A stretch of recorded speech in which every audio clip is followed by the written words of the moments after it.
السلام علیکم پیارے بچوں. کلاس 8 ہے, سبجیکٹ ہے سائنس. چیپٹر ڈسکس کر رہے ہیں ہم 13.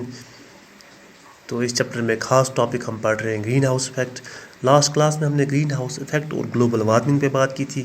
تو بچوں آج ہم سمجھیں گے کہ گرین ہاؤس افیکٹ کو پڑھنا کیوں ضروری ہے, اس کے نتائج کیا ہے, کیا ہوگا اگر گرین ہاؤس افیکٹ ہو جاتا ہے, گلوبل وارمنگ ہو جاتی ہے. تو بچوں میں نے لاسٹ کلاس میں کہا تھا گرین ہاؤس افیکٹ جو ہے یہ سسٹیننس آف لائف کے لیے ضروری ہے. گرین ہاؤس افیکٹ ہونا چاہیے اور ہو بھی رہا ہے, پہلے سے ہو رہا ہے جب سے دنیا بنی ہے.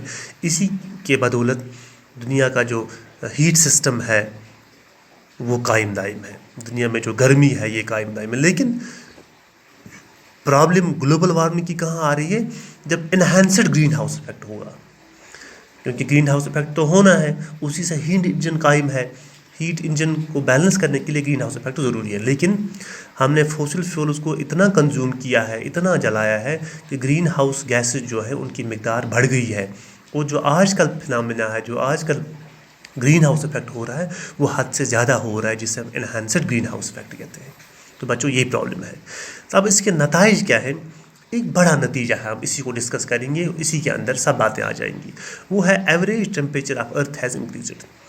انہینسڈ گرین ہاؤس افیکٹ سے زمین کا ٹیمپریچر ماڈریٹ رہتا ہے, لیکن انہینسڈ گرین ہاؤس افیکٹ سے average temperature of earth has increased. میں نے پہلے بھی کہا تھا لاسٹ کلاس میں کہ ایوریج ٹیمپریچر پہلے لیا جاتا تھا 15 ڈگری ایوریج ٹیمپریچر تھا گلوب, لیکن یہ بڑھ گیا ہے. حالانکہ ابھی اتنی ڈگریز نہیں بڑھی ہیں, لیکن ہاف ڈگری بڑھنے سے بھی بہت زیادہ پرابلم ہو جاتی ہے. تو بچوں کیا پرابلم ہو جاتی ہے, وہ یہ ہے جب دنیا کا ٹیمپریچر بڑھ جائے گا تو اس کا سب سے پہلا امپیکٹ یہ ہوگا کہ جو گلیشیئرس میں آئس ہے, جو وہاں پہ جمع ہوا برف ہے, وہ پگھلنا سٹارٹ ہو جائے گا. کیونکہ ٹیمپریچر بڑھ جائے گا زمین کا, تو میلٹنگ پوائنٹ ریچ ہوگا, تو برف پگھلنی سٹارٹ ہو جائے گی. وہ برف وہاں پہ جو تھی وہ ایک ریزرو تھا, واٹر ریزرو. تھوڑا تھوڑا اس میں سے پگھل جاتا تھا ہر سال. ہمارے دریا, ہمارے کھیت کھلیان وہ سرسبز ہوتے تھے, شاداب ہوتے تھے. لیکن جب ٹیمپریچر بڑھ جائے گا تو ریٹ آف میلٹنگ آف سنو ایٹ دی گلیشیئر جو ہے وہ انکریز ہوگی, اس سے زیادہ برف گرے گی.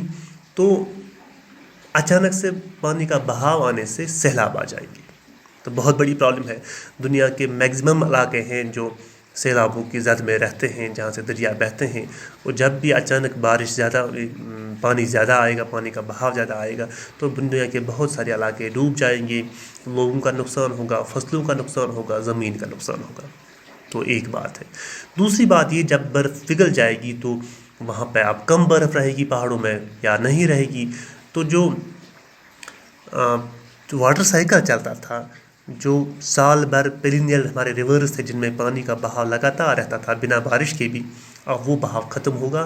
تو ہمیں بہت سارے سیزنز ایسے ملیں گے, سال کے بہت سارے وقت میں ہمارے پاس پانی کی اویلیبلٹی نہیں ہوگی.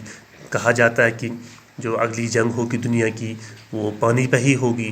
تو پانی کی قلت ہو رہی ہے, لوگوں کو بالکل زیادہ مشکلات ہو رہے ہیں پینے کے پانی کو حاصل کرنے کے لیے.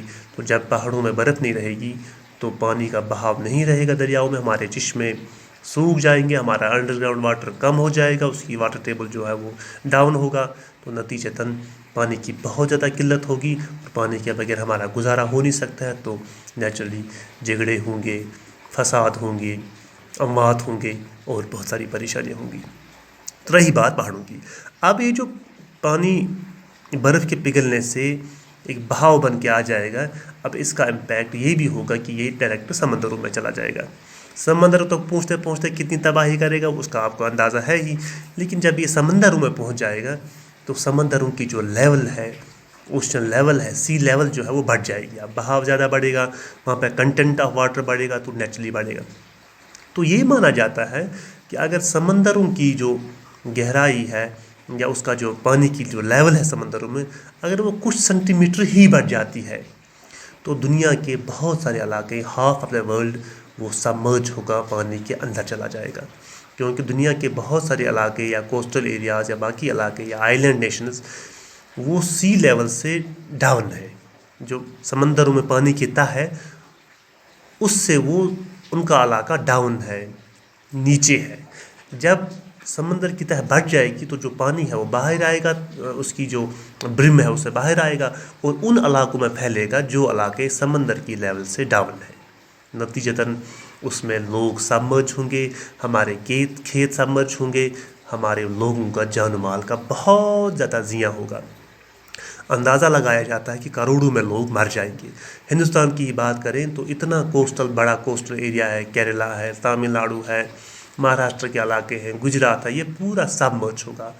پاکستان پورا سبمرج ہوگا، بنگلہ دیش، شری لنکا، مالدیوز، انڈونیشیا، یہ سب ممالک ایسے ہیں جو سمندر پہ آباد ہیں اور ان کو بہت زیادہ خطرہ ہوگا۔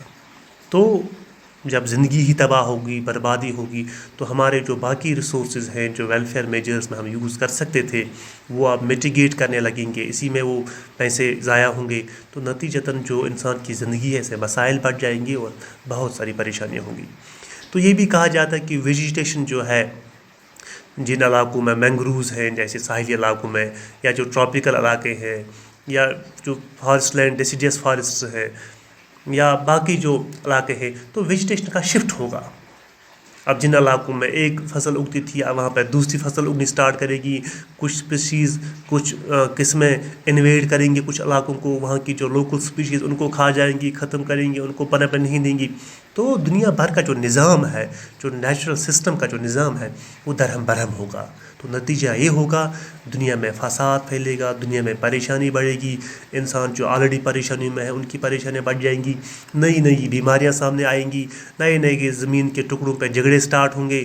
تو مسئلہ یہ ہوگا کہ زمین جو ہے یہ امن کی جگہ نہیں رہے گی، فساد کی جگہ بن جائے گی، یہاں پہ شانتی نہیں، یہاں پہ پریشانی رہے گی، اور انسان جو آلریڈی پریشانی میں گرا ہوا ہے اس کی پریشانی 1000 گنا بڑھ جائے گی۔ تو بچوں بہتر ہے کہ ہم اس کی طرف دھیان دیں، گلوبل وارمنگ کو کنٹرول کریں، جو گرین ہاؤس ایفیکٹ جو انہانس ہوا ہے اس کو روکنے کے لیے، اس کو دھیرے دھیرے واپس بیلنس کرنے کے لیے ہم کوشش کریں۔ تو بچوں اگلے کلاس میں دیکھیں گے کیسے کر سکتے ہیں۔ آج کے لیے اتنا ہی، تھینک یو۔